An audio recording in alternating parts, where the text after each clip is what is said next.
Good morning students. कल तक हम लोगों ने इटली के बारे में पढ़ा था और जर्मनी के बारे में पढ़ा था। Now we have studied about Britain, unification of Britain. Unification का मतलब हमने आपको बताया था जर्मनी जब पढ़ाया था और जब मैंने इटली पढ़ाया था।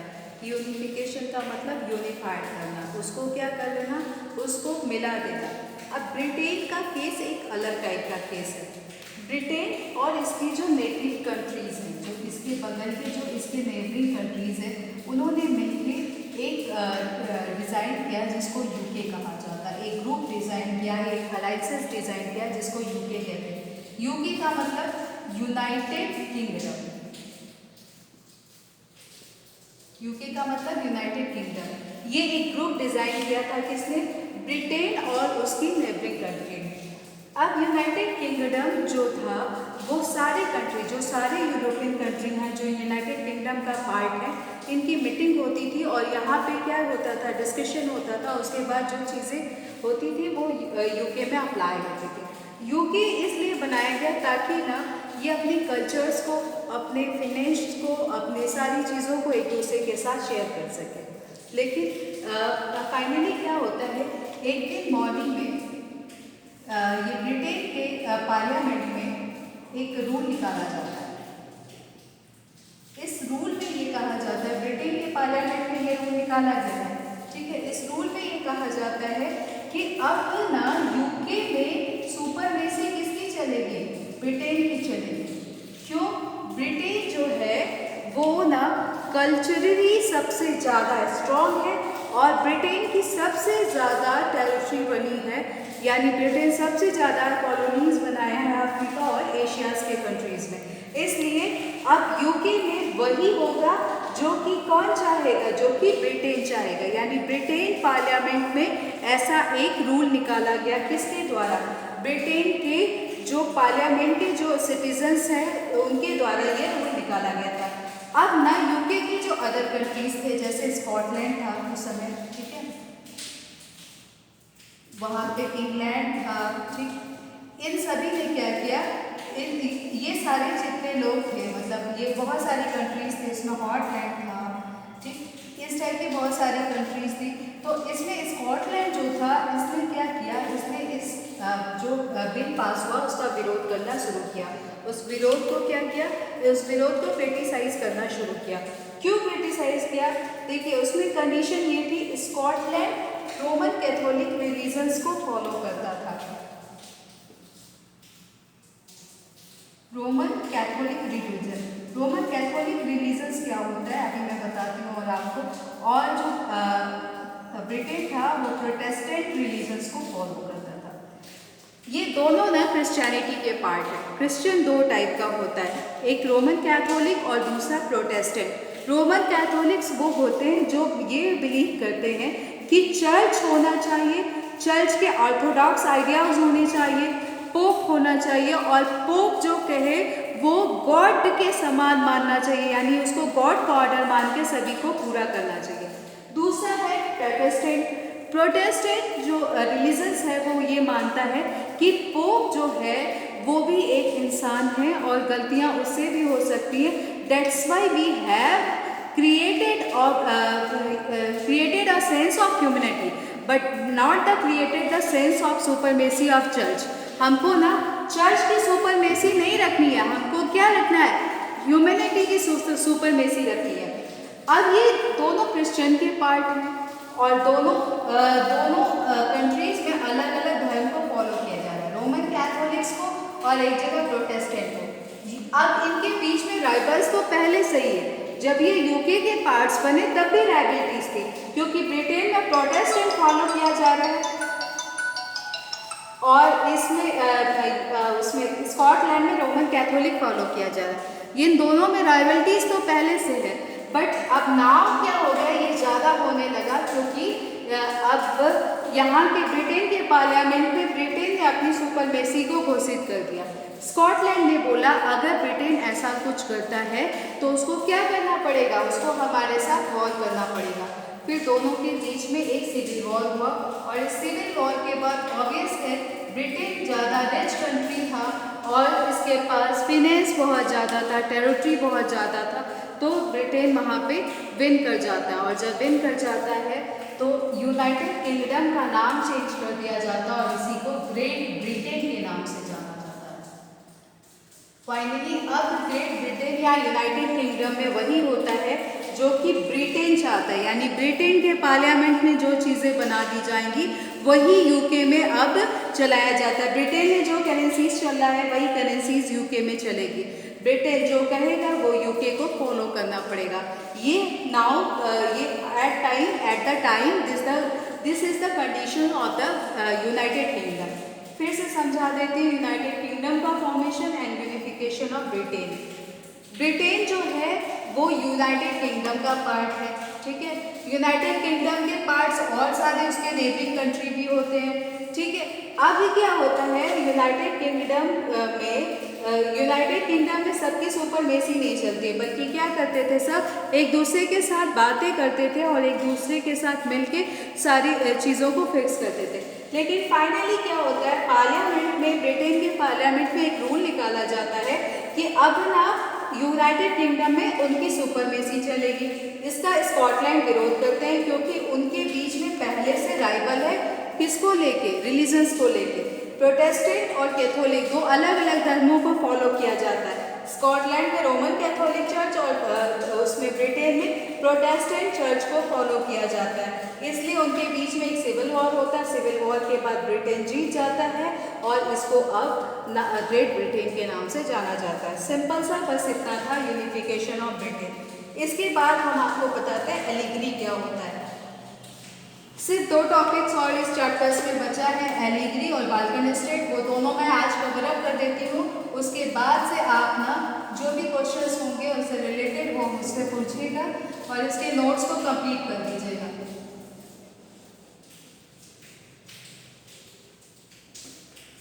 नेक्स्ट टॉपिक है एलिगरी। एलिगरी क्या है? जब आप कोई एब्स्ट्रैक्ट आइडिया ना प्रेजेंट करते हो किसी भी फीमेल आइडियोलॉजी में, तो उसी को हम क्या कहते हैं, एलिगरी कहते हैं। When we have show their abstract idea in the ideology of female version is called the allegory। अब देखो कैसे इसको कैसे समझना है या कैसे समझाते हैं। जैसे कि एक एग्जांपल लेते हैं भारत माता का। भारत माता is just a allegory. Bharat माता ये रियल में कॉन्सेप्ट है, भारत माता कोई होती है आपको भी पता है नहीं, लेकिन फिर भी भारत माता का कॉन्सेप्ट बनाया गया। क्यों? क्योंकि अगर भारत है तो भारत कैसा होगा, वीर होगा, ठीक है। इसलिए वो 7 घोड़ों से आती है, ठीक है। उसके बाद उनके हाथ में क्या है, त्रिशूल है, मतलब जो भी होगा वो पावरफुल होगा। उनके हाथ में फ्लैग है, मतलब क्या होगा, यूनाइटेड इंडिया को शो कर रहा है। कमल का फूल है, यानी जो भारत के लोगों के साथ प्यार से रहेगा या ह्यूमैनिटी से रहेगा, उसके साथ कैसा ट्रीट किया जाएगा, उसे रोज़ की तरह या उसे लोटस की तरह ट्रीट किया जाएगा। तो एलिगरी सिर्फ वही होती है जब हम अपने एब्स्ट्रैक्ट आइडियाज़ को किसी एब्स्ट्रैक्ट आइडिया को किसी फीमेल आइडियोलॉजी के साथ हम रिप्रेजेंट करते हैं तो उसी को एलिगरी कहते हैं। जैसे इंडिया में भारत माता होती है, ठीक है। जैसे जर्मनी में जर्मानिया बनाएंगे। जर्मानिया में आप देखोगे ना एक ऐसी एलिगरी है जो अपने सर पे ओक का लीव्स लगाए हुए हैं, ओक का ताज पहनी हुई है, ओक लीव्स का। और ये ओक लीफ ये प्रेजेंट करता है, ओक का मतलब होता है स्वतंत्र होना, ठीक है। ओक जो ट्रीज है वो कहीं पे भी अपने आप से ग्रो कर जाता है। जर्मानिया ओक लीफ का ताज पहनती है, मतलब ये जर्मनी जो कंट्री है वो कहीं पे भी चला जाए वो उतना ही पावरफुल नेशन होगा। साथ में वो क्या कर रही है, तलवार ली हुई है, मतलब लोगों को वो क्या कर रही है, मारने का काम कर रही है, जो उनकी तरफ बुरी नज़र से देखेगा। तो ये एलिगरी कुछ ऐसे आइडियोलॉजी को शो करती है जो कि रियल में जो एब्स्ट्रैक्ट होते हैं, जो एब्स्ट्रैक्ट नाउन में आप सारी चीज़ें पढ़ते हो ना कि फीलिंग है, स्वीटनेस है, सैडनेस है, ठीक है, ब्रेवनेस है, वो सारी चीज़ों को जो शो करता है विद अ फीमेल आइडियोलॉजी, तो उसी को हम क्या कहते हैं, उसी को हम एलिगरी कहते हैं। इसके अलावा एलिगरी जो है, जैसे कि आप देखते हो फ्रांस में जो एलिगरी है वो मैरीन है। मैरीन एक ऐसी एलिगरी है जिसमें जो कि भारत माता के जैसे फ्रांस में पाई जाती है, यानी ये फ्रांस कंट्री की, क्या समझ लो, फ्रांस कंट्री की इंडियन एक ऐसी देवी है जो जिनको भारत देवी के नाम से, जिनको फ्रांस की देवी के नाम से जाना जाता है। जर्मनी की है, जर्मनी की है। भारत माता कहाँ की है? इंडिया की है। समझ में आया एलिगरी क्या होता है? when we show their abstract idea with a female ideology is called allegory. Next topic है आपका, वो है बाल्कन स्टेट, और this is the last topic and you have studied it very properly because this is come in board examination each and every time with the 2 marks, with the 3 marks and the other marks.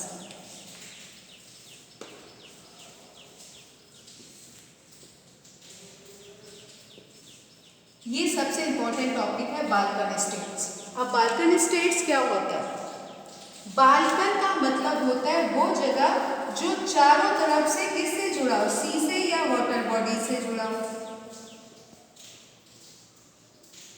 Water body से जुड़ा हो या सी से जुड़ा हो, उसको हम क्या कहेंगे? बाल्कन कहेंगे। बाल्कन स्टेट्स में अब जो ये जगह है वो यूरोप में है, और इस जगह में 4 तरह के सीज पाए जाते हैं। Suppose that is a Balkan state, ठीक है। इधर क्या है? अटलांटिक ओशन है। इधर क्या है? इधर नॉर्दर्न सी है, नॉर्थ सी जिसको हम कहते हैं। इधर ब्लैक सी है, दैट इज अ डेड सी। ये जो स्पेस है, बाल्कन वो एरिया माना जाता है जो चारों तरफ से 4 डिफरेंट सी से जुड़ा हो। मान लीजिए ये बाल्कन है, ठीक है, और ये 4 सी से ये जुड़ा हुआ है। एक तरफ नॉर्थ सी है, अटलांटिक ओशन है, ब्लैक सी है, डेड सी है। इस बाल्कन स्टेट में 14 कंट्रीज पाए जाते थे, टोटल 14 कंट्रीज थे, ठीक है। ये 14 कंट्रीज मिलके ये बाल्कन एरियाज को क्या करते थे? कवर अप करने का काम करते थे। और ये चारों तरफ से वो है सी है, इसलिए चारों तरफ इनका सी रूट क्रिएट था। But the Black Sea is the most important sea route because it open in the Africa and Asia also. ये चारों 4 डिफरेंट जगह पे तो खुल रहा है। डेड सी यूरोप में ही खुलता है, नॉर्दर्न सी खुल के कहाँ जा रहा है? ग्रीनलैंड की तरफ। अटलांटिक ओशन खुल के जा रहा है साउथ अमेरिका की तरफ। But the Black Sea is the most important area, क्योंकि ये जो सी रूट खुला है वो कहाँ जाता है? अफ्रीका और एशिया की तरफ। और आपने देखा होगा कि वर्ल्ड में जितनी भी तरह की कॉलोनीज बनी वो ज़्यादातर अफ्रीका और एशिया के कंट्रीज में बनी है, क्योंकि यहाँ पे हमारे पास रिसोर्सेज की कमी थी, और जब रिसोर्सेज की कमी थी तो वैसी जगह पे हम ये प्रोवाइड कराएंगे जहाँ ज़्यादा से ज़्यादा सेलिंग हो। इसलिए ज़्यादातर जितने यूरोपियंस आए वो सब अफ्रीका और एशिया में आए। अब ये क्या होता है? बाल्कन टेंशंस क्यों बनते हैं, और यही टेंशन फर्स्ट वर्ल्ड वॉर में कैसे इंक्लूड होता है, वही इस चैप्टर से ये लास्ट टॉपिक में पढ़ना है। बाल्कन स्टेट्स में क्या होता है? ये जो 14 कंट्रीज हैं इसमें 4 मेन कंट्रीज होती है। पहला होता है ग्रीस, ठीक है, दूसरा होता है मैकेडोनिया, तीसरा होता है सर्बिया, और चौथा होता है ऑस्ट्रिया, ठीक है। इस सारे एम्पायर्स के बारे में आपने पढ़ा होगा पहले। ये 14 कंट्रीज में से 4 मुख्य कंट्रीज हैं, ग्रीस, मैकेडोनिया, सर्बिया और ऑस्ट्रिया। इन चारों ने मिलकर एक पॉलिसी बनाई कि we have divided the Balkan state into 4 equal parts. हम क्या करते हैं? ये चारों कंट्री मिलके बोलती है कि हम इस बाल्कन स्टेट को 4 भाग में डिवाइड कर देते हैं, यानी ये जो और बाकी 10 कंट्री है वो क्या हो जाएंगे? इनके अंडर में काम करेंगे, ठीक है। तो इन्होंने ये डिसाइड तो कर लिया, और ये क्या किए? बाल्कन्स को बांटना शुरू किया, ठीक है। यानी कि ऐसे अगर बढ़ जाए तो बाल्कन स्टेट टोटली डिवाइड हो जाएगा। But now the situation is that कि ये ऐसे बढ़ नहीं पाता है, क्योंकि ये ब्लैक सी का जो एरिया है ये सबसे पावरफुल सी रूट्स है और ये सारी कंट्री चाहती है कि हम कहाँ पे जाएं, ब्लैक सी के एरिया में जाएं। यानी ब्लैक सी एरिया को हम अगर डिवीज़न हो तो ये एरिया हमारे कंट्रोल में हो। और इसके लिए अनफॉर्चुनेटली बाल्कन्स का डिवीज़न नहीं हो पाता और बाल्कन्स जो ग्रुप है वो छोटे छोटे टुकड़ों में डिवाइड हो जाता है। और यही चल के बाद में क्या होता है, 1912 में बाल्कन्स डिवाइड होता है और यही टेंशंस 1914 में फर्स्ट वर्ल्ड वॉर का कारण बनता है। इस 2 साल के बीच में ये शुरू भी कहाँ से हो रहा है, सर्बिया और ऑस्ट्रेलिया से। ये जो फर्स्ट वर्ल्ड वॉर शुरू हुआ वो सर्बिया और ऑस्ट्रेलिया से ही शुरू हुआ। सर्बिया के जो प्रिंस हैं उनका ऑस्ट्रिया में घूमने जाता है और उनका मर्डर हो जाता है और यहीं से ये फर्स्ट वर्ल्ड वॉर स्टार्ट होता है, क्योंकि ये टेंशंस बाल्कन वाली उनकी पहले से क्रिएट है और फाइनली इमीडिएट उनको एक कोई चांस मिल जाता है और बाद में पूरे वर्ल्ड को एक फेमस वॉर देखना पड़ता है, वर्ल्ड वॉर जिसमें बहुत ज़्यादा डिस्ट्रक्शंस होते हैं। तो बाल्कन्स मैं फिर से समझा देती हूँ। बाल्कन स्टेट क्या है, वो एरिया जो चारों तरफ सी से जुड़ा हो। ठीक है, ये सी है but the black route sea is the most important sea route for the Africa and Asia, and every countries want कि they have create their own colonies near the Black Sea। तो यहाँ पे 4 main countries हैं जो चाहते हैं कि हम इसको डिवीज़न कर लें, बट अनफॉर्चुनेटली इसका डिवीज़न नहीं हो पाता और डिवीज़न नहीं होता है तो ये बाल्कन स्टेट छोटे छोटे टुकड़ों में टूट जाता है। और जब छोटे टुकड़ों में टूट जाएगा तो क्या होगा, ऑब्वियस है उनके बीच में टेंशंस क्रिएट होगा और ये tensions finally first world war में जाके ख़त्म होती है। इस चैप्टर्स में आपको यही पढ़ना था। ये चैप्टर्स आज फिनिश हुआ है, इसकी कॉपी आप बना लेंगे। ठीक है, इसका कॉपी कंप्लीट कर लेंगे। If you have any doubt you can ask me by the WhatsApp message, by the school app, by the other sources like phone. ठीक है, तो आप इसको क्रिएट कर लीजिए। कोई डाउट्स है कल की क्लास में मैं क्लियर कर दूँगी। Thank you.